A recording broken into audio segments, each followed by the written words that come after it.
À 20 ans, Justine s'apprête à passer son permis de conduire malgré son handicap.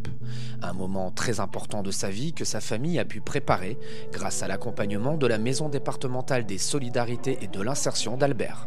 Donc pour pouvoir conduire plus tard, ça m'aide beaucoup. Pour moi, c'est essentiel d'avoir ça, sinon je ne peux pas me débrouiller comme tout le monde et être autonome. Accompagnée par le département depuis la naissance de Justine, sa famille a obtenu la prestation de compensation du handicap, une aide financière du département qui continue de les aider encore aujourd'hui.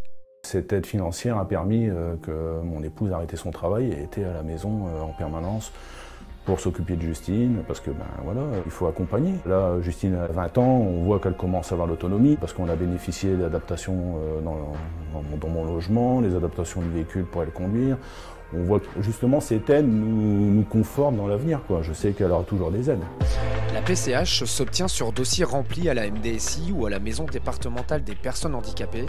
Une évaluatrice se rend ensuite au domicile du demandeur pour bien définir son besoin. Quand il y a des difficultés pour savoir si la personne est éligible ou pas, dans ces cas-là, il y a besoin d'un regard d'une évaluatrice. J'essaie de faire par rapport à leurs capacités, par rapport à leurs besoins, par rapport au ressenti que j'ai aussi. Et puis, on peut mettre aussi du temps pour les amener à faire leurs courses, rester avec eux pour faire des activités, etc. On leur propose de l'aide qu'ils ne s'attendaient pas forcément et qu'ils n'avaient pas forcément demandé. Véritable porte d'entrée des services du département, les MDSI accompagnent aussi les personnes en perte d'autonomie liée à l'âge.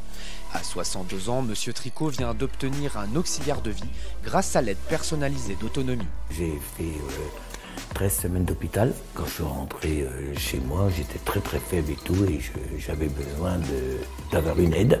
Lorsque Mme Vendu est venue me voir, donc elle m'a fait une évaluation de ma pathologie. Donc suite à ceci, elle a jugé ce que j'avais le droit à avoir par la PAD. Donc une somme de 513 € par mois. J'ai quand même ma vie qui a changé quand même.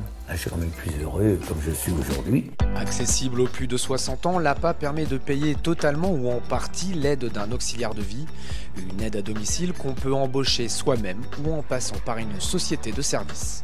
On a plein de familles qui nous rappellent en nous disant effectivement les conseils que vous nous avez donnés, les aides qui sont mises en place, ça nous permet de continuer à venir voir nos proches, mais avec un temps de convivialité bien plus important qu'un temps d'obligation par rapport à des actes à faire. Donc ils retrouvent un environnement familial comme ils avaient avant, quand les personnes avaient encore de l'autonomie.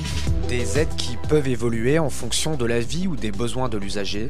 Il ne faut alors pas hésiter à prévenir la MDSI ou le centre d'autonomie pour qu'une nouvelle évaluation soit faite.